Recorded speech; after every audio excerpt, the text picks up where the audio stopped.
दोस्तों आप जो मेरे पीछे देख रहे हो ये है B2 बॉम्बर। और इसको बनाने के पीछे चाहे वो इसका डिजाइन हो, चाहे वो इसके एडवांस फ्यूचर हो, इसे बनाने के पीछे भारतीय व्यक्ति, भारतीय वैज्ञानिक का हाथ है। और आप सोच रहे हो कि अमेरिका में उस व्यक्ति को बड़ा ही मान सम्मान दिया जाता होगा, तो आज वो व्यक्ति अमेरिका में थोड़ा बहुत नहीं 32 साल की सजा काट रहा है। क्या हुआ ऐसा पूरा बताएंगे कि जो व्यक्ति नौसिर गोवाडिया जिनका नाम है वो वैज्ञानिक, भारतीय वैज्ञानिक है, और आज वो इतनी लंबी सजा क्यों काट रहे हैं। उसके पीछे आप जो देख रहे हो ये जो B2 बॉम्बर है, इसके एडवांस फ्यूचर हाल ही में आपने देखा भी होगा कि किस तरीके से इसने लगातार 37 घंटे, कहीं बताया जा रहा है कि 40 घंटे की लगातार उड़ान भरी थी। और अमेरिका से उड़ान भरते हुए लगातार ईरान उड़ते हुए आया और लगभग 37 से 40 घंटे ये हवा में ही रहा। और उसके बाद अपना पूरा काम करके ये हवा में पूरा काम करके वापस जाकर लैंड होता है। इससे आप समझ गए होंगे कि ये कहीं पर भी, जो सबसे बड़ी इसकी खूबी है कि ये डिटेक्ट ही नहीं होता, किसी भी रडार में ही नहीं आता। और इसी के पीछे ये जो व्यक्ति आप देख रहे हो नौसिर गोवाडिया, इस तरीके से कुछ इस B2 बॉम्बर ने अभी हाल ही में कुछ इस तरीके का प्रदर्शन यहां पर किया था। अब आते हैं उस व्यक्ति पर, नौसिर गोवाडिया पर, जो वैज्ञानिक, भारतीय वैज्ञानिक है। और उसके बाद इनकी जिंदगी एकदम से ऊपर जाती है, यानी कि अपनी जिंदगी का सब कुछ अचीव करते हैं। और उसके बाद कुछ जिंदगी में ऐसा घटता है इनकी कि इतना बड़ा डाउनफॉल इनके जीवन में आ जाता है। क्या कुछ हुआ पूरी स्टोरी बताएंगे इनकी लाइफ की, कि शुरुआत कैसे हुई और इनका डाउनफॉल कहां पर कैसे हुआ। सबसे पहले इनका जो जन्म हुआ वो हुआ मुंबई में पारसी फैमिली में। 11 अप्रैल 1944 को इनका जन्म होता है मुंबई में पारसी फैमिली में। और बताया जाता है कि बचपन से ही इनका जो माइंड था वो ब्रिलियंट था। कैसे 15 साल की उम्र में ही इन्होंने PhD के लेवल की एक डिग्री हासिल कर ली थी 15 साल की उम्र में। और उसके बाद ये 19 साल के हुए, उसके बाद ये अमेरिका जाते हैं हायर एजुकेशन के लिए और एरोनॉटिकल इंजीनियरिंग की पढ़ाई करते हैं अमेरिका में। 19 साल की उम्र में ये चले जाते हैं। और उसके बाद 1969 में इन्हें अमेरिका की नागरिकता मिल जाती है। और उसके एक साल पहले यानी कि 1968 को एक कंपनी ज्वाइन करते हैं, नॉर्थरॉप ग्रुमन, उस समय कहते थे नॉर्थरॉप कॉर्पोरेशन, उस समय इस कंपनी का जो नाम था। इन्होंने 1968 में इस कंपनी को ज्वाइन किया एज अ डिजाइन इंजीनियर। इन्होंने इस कंपनी को ज्वाइन कर लिया।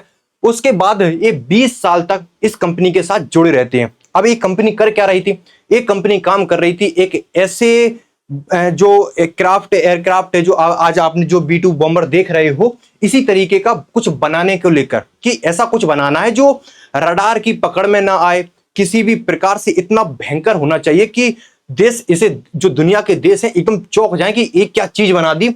इसी को लेकर ये जो नॉर्थर्न कंपनी है, नॉर्थर्न कॉर्पोरेशन है, ये उस समय इसी पर काम कर रहे थे। और ये जो नौसिर गोवाडिया हैं इस कंपनी के साथ यहां पर जुड़ते हैं और 20 साल इस प्रोजेक्ट पर काम करते हैं। और इस प्रोजेक्ट पर इन्होंने काम किया, क्या क्या काम किया इसे समझने की जरूरत है। इसका पूरा डिजाइन जो आप देख रहे हो, इसके जो पंख देख रहे हो आप, जो विंग देख रहे हो, इसके ये डिजाइन हो गया। इसमें 4 इंजन लगे हुए हैं B2 में, जो कि F118 GE100 की इंजन है। 4 पावरफुल इंजन इसमें लगे हुए हैं, क्योंकि ये लगातार हवा में उड़ता रहता है 40-40 घंटे। बताया जाता है कि 50-60 घंटे भी हवा में उड़ सकता है, यानी कि ये हवा में ही रहेगा।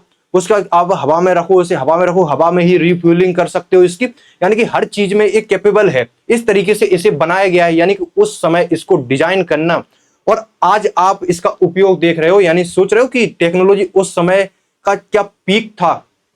और आप जो भारतीय वैज्ञानिक का दिमाग देख रहे हो कि किस प्रकार से जो भारत की क्षमता है और अमेरिका में किस प्रकार से इतने बड़े B2 बॉम्बर को एक जन्म दिया। यहां पर इस जो आज आप B2 बॉम्बर की कीमत देख रहे हो 2.2 बिलियन डॉलर है, यानी कि इससे आप 18 F-35 खरीद सकते हो, 29 तेजस खरीद सकते हो और 20 राफेल खरीद सकते हो एक B2 में। इतनी ज्यादा कीमत है। और आज बताया जाता है कि 2025 में इसकी जो कीमत है 4 बिलियन डॉलर के आसपास बताई जाती है, यानी कि महंगा बहुत है। यानी कि इस पर जो टेक्नोलॉजी है 2 दशक इस पर काम हुआ है। इसके साथ इन्होंने 2 दशक काम किया। काम किस किस चीजों पर हुआ, सबसे पहले इसके डिजाइन पर हुआ। 4 इंजन इसमें फिट हुए और जो नोजल एग्जॉस्ट है ये सबसे बड़ा, क्योंकि इसमें 4 इंजन लगे हुए हैं। 4 इंजन लगेंगे तो हीट पैदा करेंगे। हीट निकलेगी।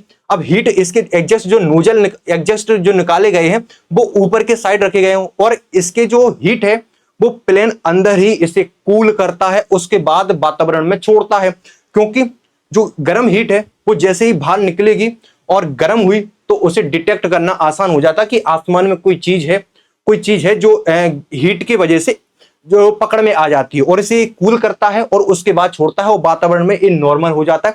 इसकी वजह से ये नहीं पकड़ता और विंग इसका जो डिजाइन आप देख रहे हो। दूसरा इसका सबसे बड़ा जो कारण है कि ये पकड़ में क्यों नहीं आता, इसके ऊपर इस तरीके से कोटिंग की गई है कि जो इंफ्रारेड है वो इस पर आती हैं, टकराती हैं और वापस लौटकर नहीं जाती, क्योंकि वापस लौटकर जाएंगी तो रडार में सिग्नल आ जाएगा कि हवा में कोई चीज है जो कि ऊपर से घूम रही है और ये एब्जॉर्ब कर लेता है उन इंफ्रारेड को एब्जॉर्ब कर लेता है और सिग्नल ही वापस नहीं भेजता। यानी कि कोई भी रडार इसके नीचे लगा रहा है, कहीं से भी ये गुजर रहा हो, कोई भी रडार इसे कैप्चर नहीं कर पाता, क्योंकि ये जो भी इंफ्रारेड आ रही हैं उन्हें एब्जॉर्ब करता है और अपने टारगेट की तरफ निकल जाता है। ये सब इसके डिजाइन में एक महत्वपूर्ण योगदान उस समय रहा। एग्जस्ट नोजल, उसके बाद इसे रडार से बचाना, इंफ्रारेड से बचाना, ये सब इन्होंने किया।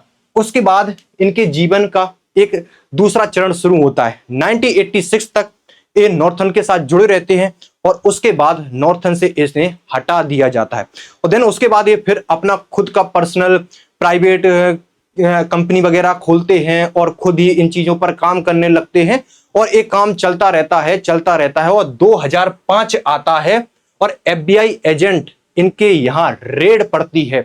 जो 3.5 बिलियन का जो उनका बिला था उसके ऊपर रेड पड़ती है और FBI एजेंट इन्हें अरेस्ट कर लेते हैं 2005 में। यानी कि उससे पहले अब इन्होंने क्या कुछ किया है वो समझते हैं। यहां पर 2005 से में इन्हें अरेस्ट किया। अब आते हैं जुलाई 2003 में और 2 जुलाई 2003 से लेकर जून 2005 तक एक चाइना के ऑफिसर्स, चाइना के साथ इनके कनेक्शन बढ़ते हैं, क्योंकि यहां पर नॉर्थन के साथ इन्हें अलग कर दिया गया। अमेरिका में उस प्रकार का इन्हें सम्मान नहीं मिला कि B2 बना दिया और उस प्रकार का सम्मान नहीं मिल रहा। उसके बाद इन्होंने अपना खुद का चालू किया सब कुछ और इनका कनेक्शन होता है चाइना के ऑफिशियल्स के साथ। चाइना के ऑफिसर्स के साथ इनकी मुलाकात होने लगती है और इन्होंने 6 मुलाकात की। चीन में जाकर चेंगडू हो गया, शेंजन शहर हो गया, इसमें एक 6 मुलाकातें करते हो। कैच अ मंकी करके एक कोड नेम से वहां पर मुलाकातें इनकी होती रहती हैं। 2 साल इनकी ये मुलाकातें चलती हैं, 3 से लेकर 5 तक मुलाकातें चलती हैं। काम क्या था इनका? काम था एग्जस्ट नोजल जो इन्होंने B2 बनाया, इसी तरह चीन को क्रूज मिसाइल बनाकर देना और B2 बॉम्बर की तरह ही कुछ ऐसा पूरी टेक्नोलॉजी उनको बेच देना, ट्रांसफर कर देना। यहां पर एक सौदा हो जाता है चीन के साथ। क्या क्या बनाना था? क्रूज मिसाइल बनानी थी, स्टील्थ क्रूज मिसाइल, यानी कि रडार की पकड़ में ना आए, एग्जस्ट नोजल होना चाहिए जो कि B2 में है। इसी तरीके से इन्होंने चीन के साथ एक डील कर ली और चीन को ये सब बनाने में, यानी कि जो इनके पास टेक्नोलॉजी थी, इन्होंने चाइना को यहां पर बेच दी। चाइना के साथ ही इन्होंने और भी देशों को एक टेक्नोलॉजी बेची थी, जिसमें एक देश है जर्मनी, इजराइल, स्विट्जरलैंड, इनको भी इन्होंने एक टेक्नोलॉजी बेची हुई थी। उसके बाद चीन को इन्होंने टेक्नोलॉजी बेच दी और चीन में आज जो आप देख रहे हो H-20, जो H-20 आज चीन ने बना लिया है। कहा जाता है कि ये जो नौसर गवाडिया ने उस समय जो 20 साल पहले जो टेक्नोलॉजी बेची थी, आज उसी का परिणाम है कि अमेरिका जैसा ही दिखने वाला सेम टू सेम हर चीज में आप एग्जस्ट नोजल देख लो, आप इसका डिजाइन देख लो, आप इसके विंग देख लो, सब कुछ अमेरिका के B2 की तरह एग्जैक्टली मैच करता है। H-20 है चाइना का। 2016 में चाइना ने इसे इंट्रोड्यूस कराया, यानी कि उस समय टेक्नोलॉजी मिल गई। हो सकता है कि 20 साल इस पर काम चला होगा या दुनिया को बताया ही नहीं गया होगा कि चाइना के पास टेक्नोलॉजी आ गई है और चाइना इस पर काम कर रहा है।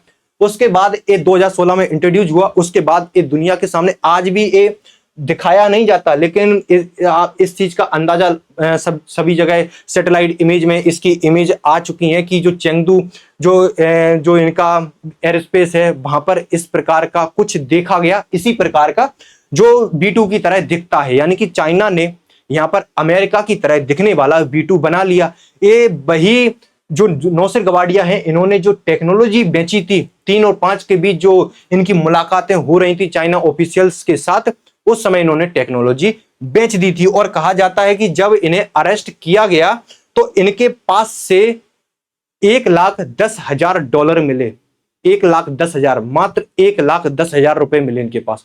यानी कि इतनी बड़ी टेक्नोलॉजी बेची है आपने, सिर्फ 1,10,000 जो उस समय पकड़ा गया। तो कहा जाता है कि इनके पास से इतना ही रुपया मिला था। हो सकता है कि किसी और वे में और पैसा पहुंचा हो, क्योंकि इतने कम पैसे में आज आप देखोगे $1,10,000 लगभग 95 लाख के आसपास बनते हैं, यानी कि कोई ज्यादा पैसा थोड़ी है। उसके बाद इन पर मुकदमा चलता है। 2010 में होनोलुलु में शुरू हुआ, करीब 4 महीने तक चला और 17 में से 14 मामलों में इन्हें दोषी ठहराया गया और 32 साल की इन्हें सजा सुनाई गई इस आरोप में कि इन्होंने देश के साथ यहां पर देशद्रोह किया है, क्योंकि अमेरिका के नागरिक बन चुके थे 1969 में और उसके बाद इन्होंने टेक्नोलॉजी बेच दी। अब आप सोच रहे होंगे कि टेक्नोलॉजी बेची क्यों, इसके पीछे क्या कारण रहे होंगे। एक तो कारण ये रहा होगा कि इन्होंने B2 को बनाने में, उसके डिजाइन में, एग्जस्ट नोजल में इतना महत्वपूर्ण योगदान दिया, उसको रडार से बचाया, इंफ्रारेड हो, रडार सिग्नल हो, किसी में भी वो डिटेक्ट नहीं होता। उसके बाद अमेरिका में इतना सम्मान ना मिलना, और सम्मान की वजह भी बताई जाती है कि सम्मान इन्हें क्यों नहीं मिला, क्योंकि भारतीय मूल के व्यक्ति हैं। इस वजह से इन्हें शायद अमेरिका में सम्मान नहीं मिला जिसके ये हकदार हैं। दूसरा, शायद हो सकता है कि इन्हें पैसों की जरूरत हो, इस वजह से इन्होंने एक धोखे वाला काम किया हो। एक जो पैसे वाला आप काम देख रहे हो शायद इतना महत्वपूर्ण ना हो, लेकिन जो व्यक्ति होता है, जो वैज्ञानिक होता है, वो सम्मान का शायद ज्यादा भूखा होता है और सम्मान की भूख में ही शायद इन्होंने एक काम किया हो कि जो देश हमें इस प्रकार का सम्मान देगा और हम उस देश को एक टेक्नोलॉजी यहाँ पर बेच देंगे। ये 2 कारण हो सकते हैं। अब क्या कारण हो सकते हैं आप मुझे कमेंट में बताना। कि अब जो भारतीय मूल का व्यक्ति है, आज 32 साल की, यानी कि इन्होंने अभी अपनी 16-17 साल की कैद काट ली है और इनकी अभी आधी जो कैद है वो बची हुई है और ये अभी भी अमेरिका की जेल में सजा काट रहे हैं। और इस जुर्म में इन्होंने सजा काटी कि उस समय इतनी बड़ी टेक्नोलॉजी इन्होंने चीन को बेच दी। चीन के साथ इजराइल, स्विट्जरलैंड वगैरह को भी इन्होंने एक टेक्नोलॉजी बेच दी। कमेंट में बताना कि क्या कारण हो सकते हैं इसके पीछे। कि ऐसा होता भी है कि व्यक्ति अपने ऊंचाइयों पर पहुंचकर उसका डाउनफॉल, जितना ऊंचाई पर वो जाता है, डाउनफॉल भी उसका उतना ही बुरा होता है, उतना ही जमीन में उसका डाउनफॉल भी जाता है। और इसी प्रकार का डाउनफॉल जो नौसेर गवाडिया हैं इनके जीवन में भी आया। ये थी इनके जीवन की पूरी कहानी कि कैसे इन्होंने अर्श को टच किया और फिर उसके बाद फर्श को टच किया। कुछ इस प्रकार से इनकी जिंदगी का यहाँ पर एक रूटीन रहा। ये अपडेट थी, है ना, जो आजकल चल रहा है कि जो B2 बम है इतना खतरनाक है। जैसे ही कोई न्यू अपडेट आती हैं आपको इस चैनल पर मिलती रहती हैं। फिर मुलाकात होगी आपसे नेक्स्ट सेशन में। चैनल को सब्सक्राइब करना ना भूलें। Thank you so much.